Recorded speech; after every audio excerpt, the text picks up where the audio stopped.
Hello, everyone. It's Fred Staub and Les Jackson. We have got a great 2 hours worth of automotive information and news. We got some great guests this week, Les.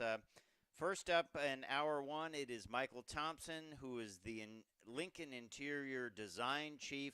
He's been working on an incredible vehicle, the Lincoln L100. He's designing it as an autonomous car, and I think it's going to be something else. It really is. You look at the Yeah, interior on this thing; it's just going to be amazing. So I think that's going to be a great interview, and I'm looking forward to that one.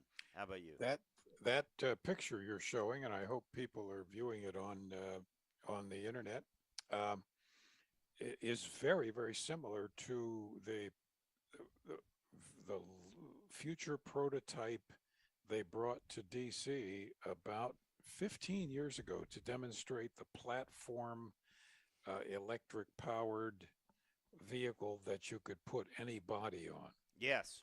And it looked rather similar to that. It was fun to drive on a little test circuit. Yeah, yeah. So we're going to talk about that, and we're also going to talk about Kia. Kia has their brand new EV6, which is an incredible electric vehicle, and it even can do some hooning, electric hooning. What do you think about that? Well, uh, if you insist. Uh, no, I. It's cool, Yeah. actually. So we're going to have that and more coming up on Cruise Control, your on-air automotive magazine. Stay tuned. We'll be right back.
That is cool. That is cool. And a whole bunch of happenings are going on a little further east because it's that time in August. And that means two of the most different automotive events are held the same week: Monterey, as you mentioned, and Woodward Dream Cruise.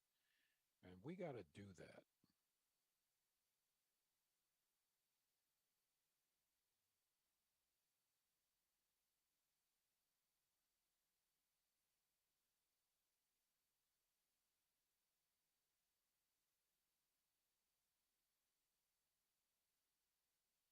That'll work.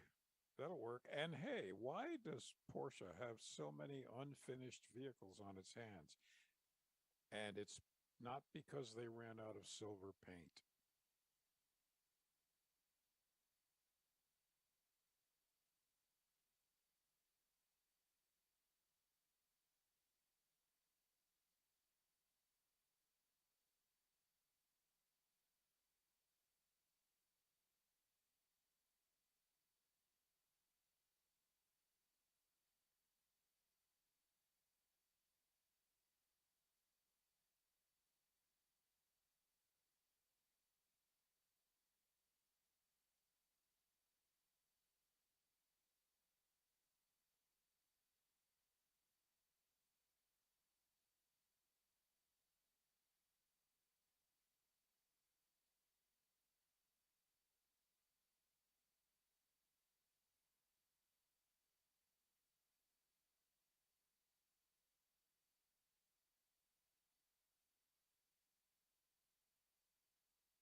Welcome back to Cruise Control. This is your automotive online, automotive on the air, automotive Yeah, on the magazine. air, We've online. only been doing this for 20 years plus. Yeah, I'll get it eventually. just The keep going, Les. You'll get it. cue card got blurry. Anyway, as Fred mentioned at the opening, we've hit August. Pretty obvious, and that means two big things in the automotive world. One is the Woodward Dream Cruise up in Detroit, big big deal, and Monterey Car Week, which is the kind of Yeah, high dollar equivalent. yeah, Huge events, very, very popular. And we've been invited to Woodward a number of times. We really need to go. yeah. Well, we're going to go there virtually later on Yeah. and talk about some of the things that have been on in the world of Mopar. But first, let's talk about something that's going to be revealed at Pebble Beach. And, in the old days, you wouldn't find a Kia being revealed at Pebble Beach, but uh, No. it's going to happen. And this is the Kia EV6 GT, and it is a 576 horsepower electric vehicle. That's top speed of 161 miles an hour. It has a 77.4 kilowatt hour battery with a 160 kilowatt uh, front motor and a 270 kilowatt rear motor, and it has a drift mode. Isn't that crazy? It has a drift mode, so you can hoon this thing around if you want Well, to. yeah, obviously, an awful lot of people like to do that. My feeling is not with my tires. No, you need a tire uh, manufacturers to yeah, support you. but that's your choice. This thing is incredible. I'm sure it's electrically limited to 161 because with the as long as you got battery power, you just keep going faster. Yeah, the tires are Um, probably the limit. the tires, well, the battery charge too. You're going to use up an awful lot of battery Yeah, going fast, and I, you teased the idea a little earlier that horsepower is not going down; it just keeps going up. I believe that the big goal is 1,000 horsepower. I think it would be easily obtainable. Oh Actually, yeah, but I think they want to do it in small steps each year. well, there's one vehicle that we're going to discuss next hour that has 1,200. It's electric.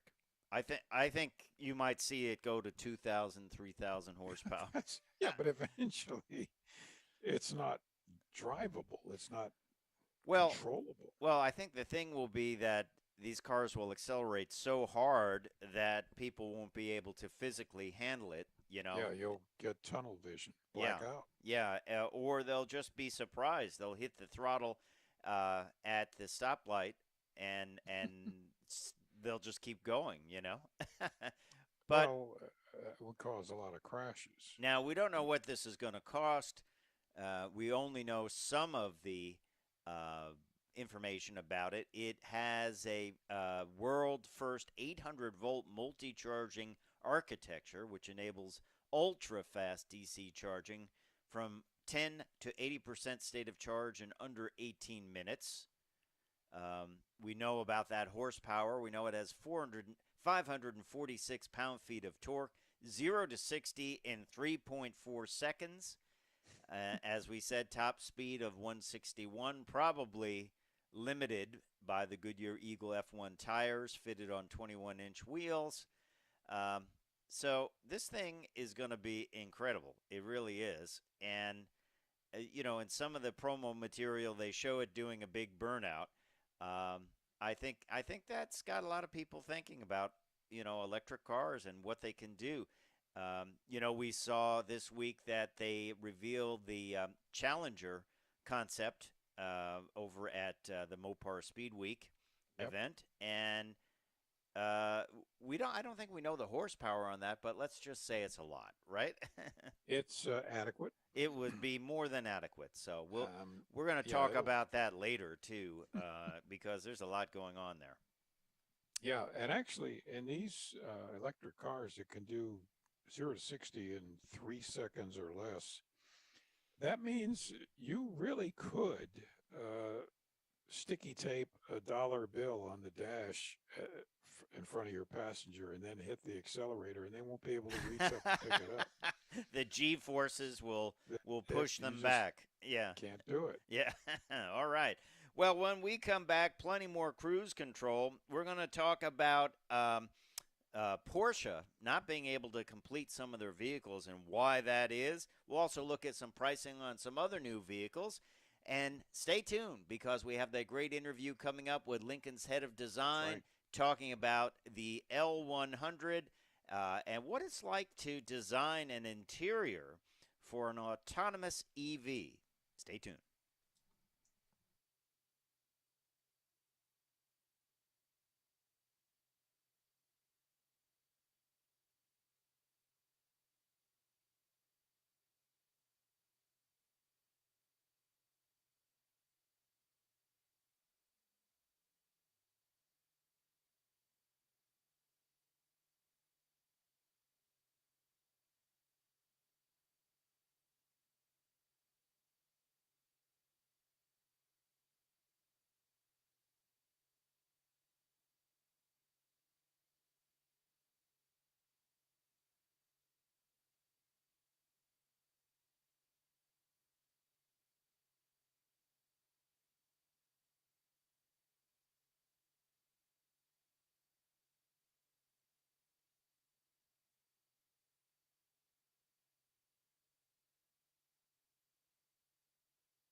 And welcome back to Cruise Control, your on air automotive magazine. I'm Fred Staub.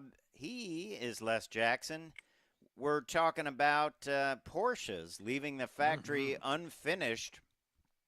My idea was they ran out of screwdrivers, but I don't think that's the case, Les Jackson. Uh, No, looks like they're going to have to retrofit. Headlights. This is embarrassing. Yeah, there's no there. It's a supply chain problem, and they are awaiting their Matrix headlights for a number of different models, including the Panamera and the Macon. Um, they just are under supply chain issues, and they have to get the cars out. At least, unlike certain chips, that is possible to put these things in at a later date, isn't it? Well, that's right. And, here's where the war came in, the Ukrainian contractors who make wiring harnesses for them, Right. uh, well, gee, imagine delays there. Yeah. Uh, this is nasty stuff. Yeah. Yeah. So I believe they were holding these things at the Porsche plant and not delivering them without headlights, and say don't Yeah, drive but it during the day. how, Only how do drive you it during the day. how do you drive it when you get it? Yeah. Yeah. So uh, delays are out there. That's people say they want to order a vehicle so they don't have to pay the big markups. Well, that's you might get it, but it might be missing a few things, right? Well, um, I have a cousin who has a best friend who said that he ordered his Porsche and he didn't get it for almost 7 months. Wow. Did it have headlights when it came in? I, I didn't know to ask. Yeah. So this is just a reoccurring theme, and It is. it's not just cars. It's everything really. It's everything. Yeah, yeah. So I often wanted to track many of the vehicles we've talked about here on Cruise Control. I wondered if they've actually ever been built or have Well, been. and we kid around every week saying, well, here's this vehicle if you can find one. Yeah, And we're sort of not kidding. It's a real problem. yeah. It sure is. It sure is. So well, we'll keep you up to date on that. You know what's a real problem too? Sometimes keeping your vehicle. And we've got a list, the Hot Wheels theft report. Most stolen vehicles in the U.S. And number 10, Toyota Corolla. I, yeah, Jeep that's a and little Grand strange. Cherokee, number 9. Okay, sort of understand that. Yeah. And then we've got Honda CRV at number Okay. 8. Number 7 is Nissan Altima. Uh, Hmm. 6 is GMC pickup full size. 5, Toyota Camrys. Hmm. Must be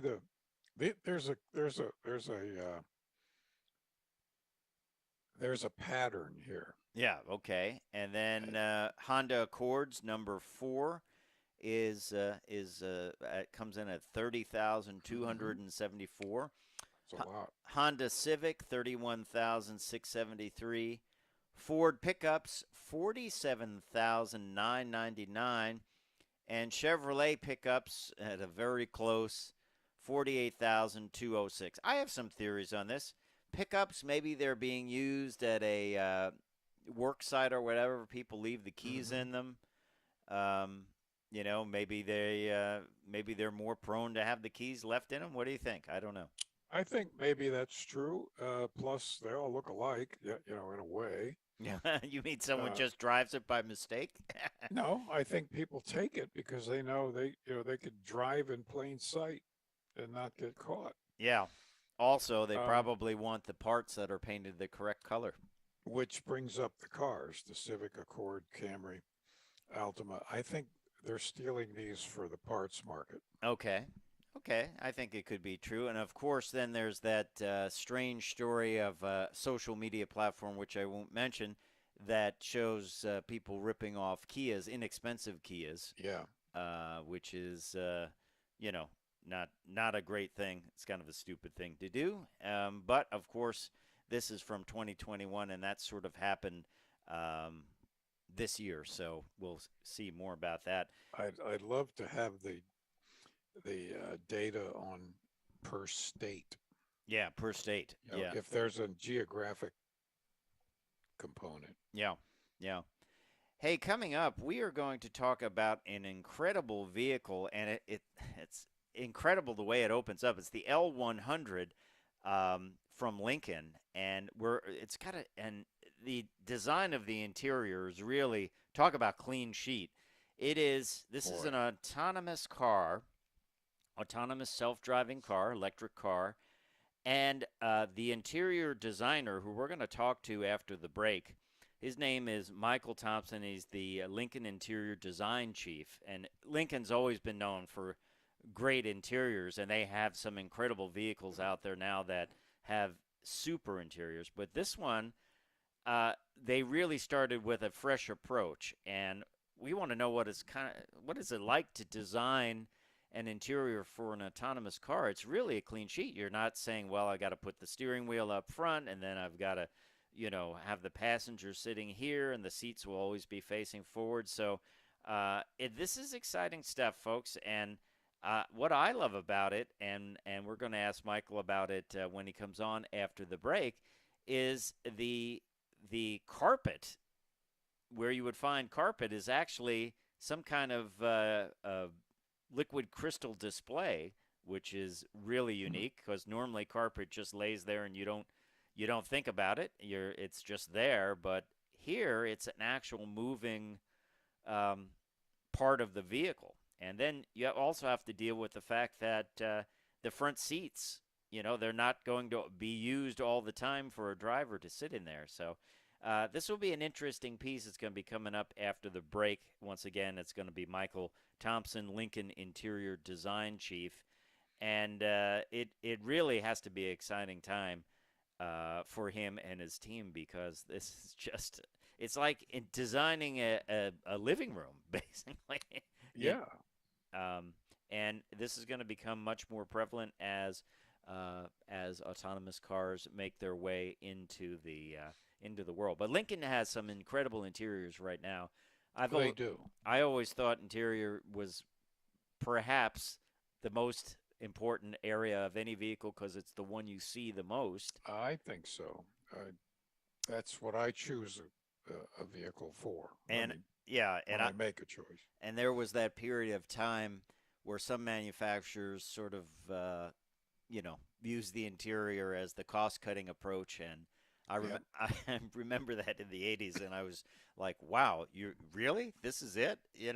I I have a Yeah. plastic model that looks better than that, but you can't do that anymore. People expect great interior design and great interior fit and finish, and that's one of the worst things in a vehicle. If you start moving around the controls and they feel ratchety or they're going to come off in your hand, I would think that that is the way to really, make something that people will feel like this just doesn't. Nothing turns you off to a vehicle more than the rapid aging of the controls. Yes, yes. It's also one of the areas of Yeah. a vehicle that I think ages even quicker than the exterior, as far as the design and certainly like Yeah. infotainment systems and things like that. But Michael's coming up after the break. Don't forget to check us out at cruisecontrolradio.com.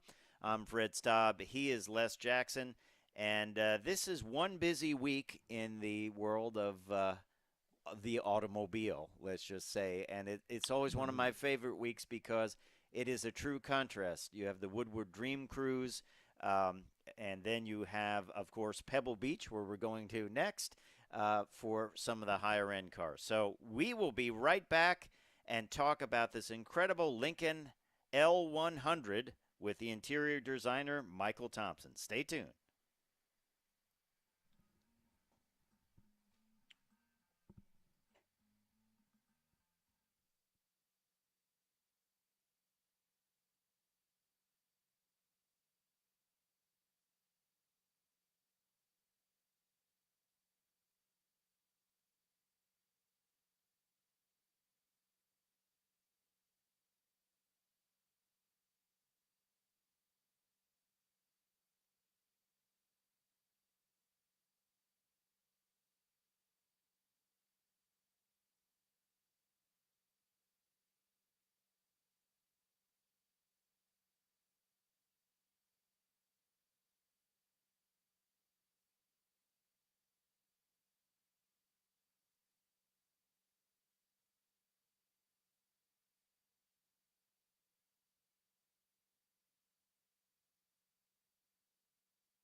And welcome back to Cruise Control Radio, your on air automotive magazine. I'm Fred Staub. He is Les Jackson, and we are going to talk about this incredible vehicle, the L100, which was shown at Pebble Beach at the Monterey, I believe they call it the Monterey Car Week.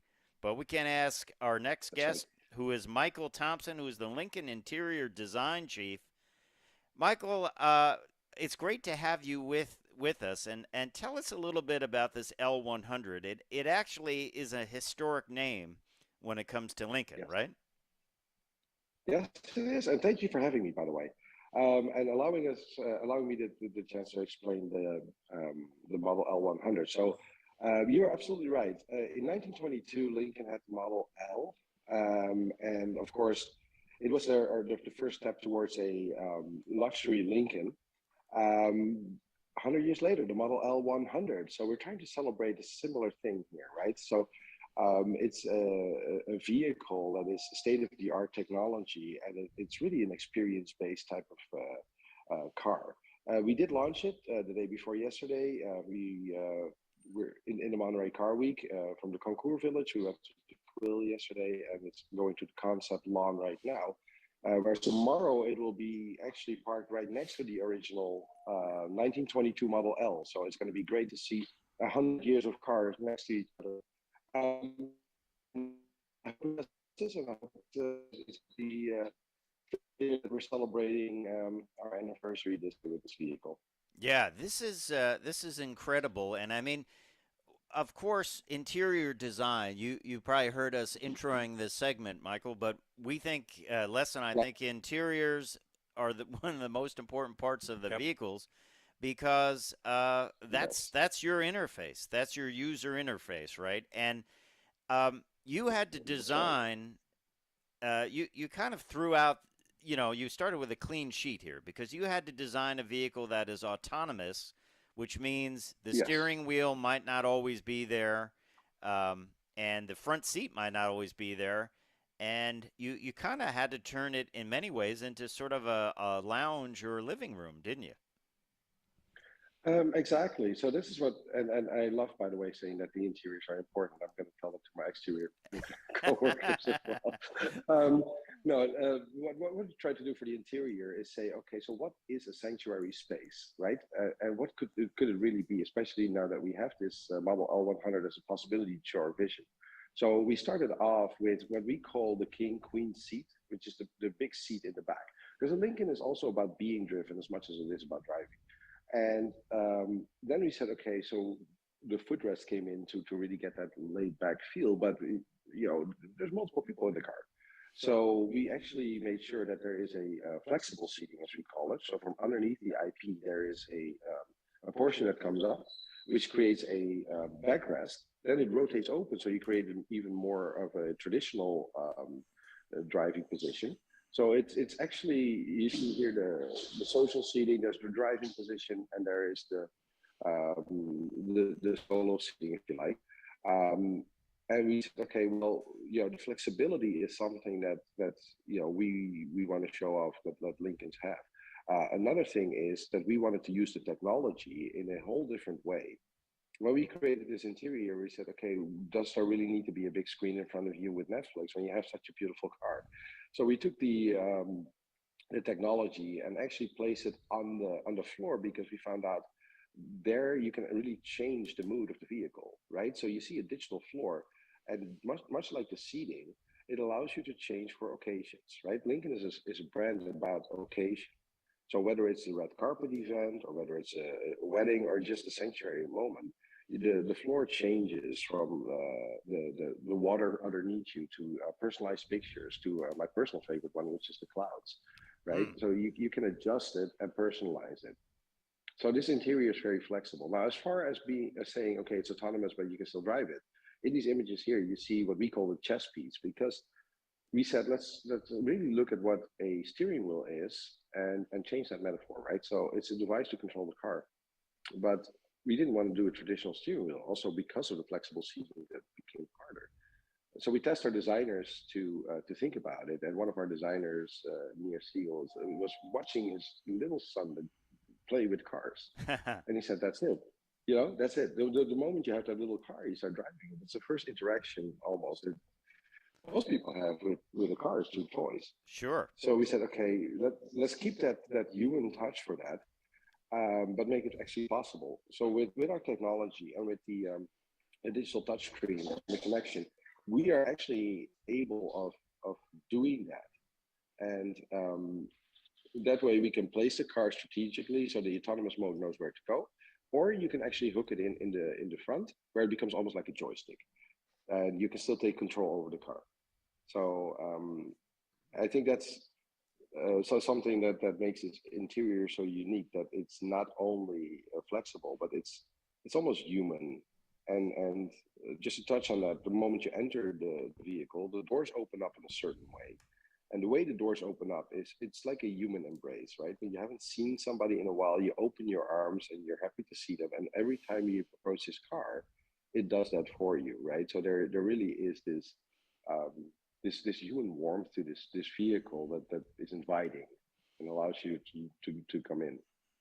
When when you're designing, you're tasked to design Hmm. uh, the future autonomous vehicle, and by autonomous, we're all agreeing this is fully self-driving. Hmm. Um, it takes care of everything for you, so Yes, it's a conveyance. Instead of thinking it's a piece of hardware, it's it's really transporting you um, through wherever. And when you start to design this, are you expected to think what people should have, or are you trying to figure out what absolutely. people expect without actually ever having experienced it? I would say that it's more towards the first one, right? Because we tend to look years into the future. So what people expect is kind of what is tomorrow, but what is next week is something we have to determine. And based on our, uh, you know, our gut feeling, but also our information that we have, we can say, okay, this is what the customer not only wants in the future, but actually expects, right? They even know. So the autonomous thing is that the way we do this, we start out with storyboarding, right? So we actually create these scenarios. It's almost like a movie, and say, okay, this is realistic. What's going to happen around there? And then we start problem solving, because normally after a storyboard, a lot of problems actually show up, and say, okay, how are we going to tackle this? And after that, the design process kicks in. So we really start with the user and the expectations of it, and then we follow through until the product. Now, obviously, for the Model L100, there was another thing that needed to be added to it, which was the celebration of the brand, and it also needed to have that impact, right? Because our customers have many times used Lincolns for occasions in their lives to celebrate. So it was a great opportunity for us to say, okay, let's do that now and do what we're good at, which is celebrating occasions, and make that into the car. Our customer always comes first through extensive research, and then to user case storyboarding, and then into design. Yeah, we are talking with Michael Thomson, who is interior design chief for Lincoln, about what goes through his mind when he has to design these vehicles. And Yeah. I guess like everything, Michael, sometimes you have to make some compromises, and it's hard. And sometimes when we drive vehicles, we say like, "Why'd they do that?" But that's got to be difficult for you as an interior designer. Yeah. You want something to look a certain way. Like, for example, you look at that beautiful screen in the L100 that is the floor. Someone might say, "Well, Mhm. that's great, but what if I put floor mats on it?" Well, you can do digital formats. Yeah. So Yeah. this is actually easier to clean. Or someone No, you're might absolutely right. say, "Oh, we don't have budget for that. Just paint it white or something." Yes, and I think there's a difference between a car that is a vision model versus a car that is actually in use, right? So what we're trying to say is that we are having a good look at technology and say, should it only be about information, or can we actually use it to rejuvenate? Right. And in this case, we use it as a digital floor. Because we want to show that we're not limited in our thoughts and we're not limited in our creativity. Yeah. So if we're saying, okay, the technology can only be to tell me, which how fast I'm going, what my battery charge is, that's pure informational, and it's good. It's good that we have that, Hey, but it can't be the only thing. Michael, we are going to take a break and be right back and talk more about interior design and this wonderful Lincoln L100. So stay tuned to Cruise Okay. Control. I'm Fred Staub. He is Les Jackson. That other guy from Monterey is Michael Thomson. We love talking design, and we will do more about it when we come back.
Welcome back to Cruise Control. I'm Fred Staub. He is none other than Les Jackson, and we are joined by Michael Thomson, who's the Lincoln Interior Design Chief, having a great discussion about this incredible vehicle, the L100, really looking into the future. It is a actual concept that you can drive. Michael's telling us a little bit about it during the break. And we were going through a couple of things, just chatting amongst ourselves, Michael, and we should talk about them because I think our audience would love it. Les asked about the wheels of. I know you're an interior guy, but the wheels on the exterior, they look like they're rotating. It's really LED lights, right? It is, yes. We actually reinvented the wheel. This is great. The guys did an amazing job with that. And the LEDs, they have a function as well. They're not just eye-catching and gorgeous, but they also show the state of the battery and how far it's charged, for instance, right? But the wheel covers make sure that the aerodynamics are as good as they can be. And sometimes when you drive it and you're following it, it's just amazing to see. Mike, These wheels are they're absolutely gorgeous actually when you see it. yes, he's Michael's breaking up a little bit, but as he was saying, those LED Oh, wheels are show the state of charge of the vehicle, which is really great. So they have a function. But Michael, we talked about this during the break, and there are a lot of aerodynamic cars coming out now. Mercedes has done them. Many manufacturers have done them, and they're all kind of getting that shape where they kind of swoop down in the back. Once again, this is an exterior question, but you're a designer, so you're deeply involved in all aspects of it. yeah. Um, is that going to limit automotive design in the future? Because people would want to hit that coefficient of drag number, and maybe they say, well, it's going to have that kind of boat tail back, and it's going to have that kind of swoop in the back to hit the aerodynamic number to really get um, good range, electric Yeah. range. Is that limiting as a designer, or is that something Well, you just have to I work with? it is something that we have to keep in mind for sure, right? I mean, we have to make sure that our cars are as aero efficient as possible, but there's different requirements. So it's not actually an exterior question. It's an exterior and interior question because it's a balancing act between the best aero plus what people expect from the interior, right? So in this case, of course, for the Model L100, we have more room to do both. But for a lot of other vehicles, to say, okay, if there's a request for a three row, or what is the second row accommodation and how much headroom, that's going to be involving the overall design of the vehicle. So I think it's where do you place the emphasis? Is it going to be all on aero, or is it going to be about interior roominess and packaging, and what does that do? So therefore, it changes from vehicle to vehicle. We can make the best aero car, but you might not get this as good of a second row out of it. And, the other way around as well. So it's not just an exterior question; it's more of an overall vehicle question. But we're doing an amazing job right now, actually, with the drag, as far as I was told, for the aerodynamics on this Um, the seating itself, it looks beautiful, and I'm sure it's very comfortable. Um, does it, do the seats do anything um, else that maybe aren't being done now? I'm sure they probably heat and air condition and all of that, one. Yeah. massage. But it, are, have you thought about, or maybe you already did, that the seats actually move or rotate or change Right. in? So in the Model L100, like the front seat is actually going into the three layouts, right? So it becomes from a footrest to actually a social seating, and it comes from underneath the IP. It creates a social seating environment where you can face each other, which is one of the benefits of autonomy. And then it actually rotates open for a more traditional driving position. And that's when you can also take control of the car. So within the same interior, we have three layouts, which is pretty unique. But like I said, that's kind of showing the flexibility of our interiors and what is possible. Now, as far as further or closer, I should say, to the reality. The seats are a crucial part in, let's call it a rejuvenation orchestra, right? So the massage seats by themselves are one thing, but what is displayed on that screen, and what is the sound? We're capturing all these senses in there and saying, okay, this is what creates the most sanctuary interior, and the seating of that is a crucial part of that. Wow. It it Cool. it really is, it really is incredible. We should also mention, Michael, that that center console is actually a chessboard, or can be used as a chessboard, right? Well, That's I think cool. I need to explain chessboard. Chessboard is the working title that we used here. The thing is that one of our designers saw his son play with this car, right? So we said, okay, this is how we're going to control the car, and it almost felt like a chess piece on a chessboard. Yeah. So we have this digital touch screen, right, as a console. As you can see, you do need information, and that's the one. And this beautiful sculpted crystal piece, which is the speed form of the vehicle. It interacts, right? So you can actually place that and say, okay, this is my location where I want to go. You place it on the chessboard, so it's like strategically placed, if you like, and the car will take you there. But the interaction with it is just great. So while we use the floor as an ambience type of light screen or technology, the console board still is your source of information, but can also still adapt to whatever floor graphics you have. Wow. Very, very neat.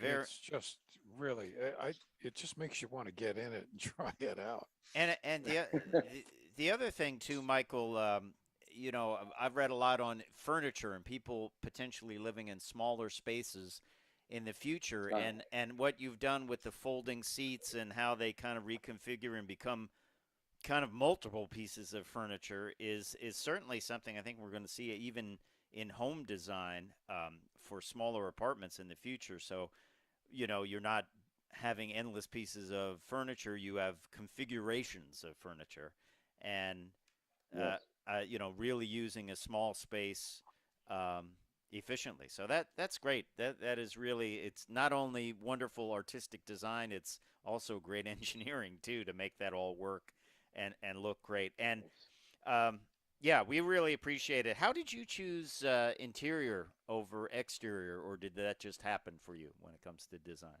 Yes, I did exterior for a while, and then one day at I think I kind of thought I went to interior, and honestly, to me, that was a part where I felt directly very comfortable with. Mm-hmm. I felt comfortable with that exterior too, of course, but the interior, the possibilities that are there, and every time a technology changes, and I'm not just talking about screens, I'm talking about materials, right? That Right. the introduction of toxic absorbent materials, wow, it changes the whole interior, right? Yeah. So it's moving so fast that that to me is where the the challenge lies, and that's why I'm so happy to do interiors, because whenever somebody comes out with something, we're going to start all over and incorporate it and think about it, and so it's so challenging, and I absolutely love it. Yeah. You. It, And but sorry, one thing, I know you just mentioned it, and I think it's great that you did, like, the engineering team to make it all possible. I want to give a good shout out to that, because you know what, my guys, I mean, we can draw it all day long, but they actually made it, and Yeah, when they somebody do that, has to, you're right, somebody has to that make is it. yeah. yes, yes. Yeah. Well, Michael Thompson, Lincoln Interior Design Chief, we'll have to have you back on. This is a great conversation about the L100. Beautiful vehicle. Thanks for being on the show. It's time for me to say I'm Fred Thank you, guys. Staub. I'm Les Jackson. We're going to see you down the road. Take care. Bye. All right, thanks, guys. Bye bye. Thank you very much, Michael.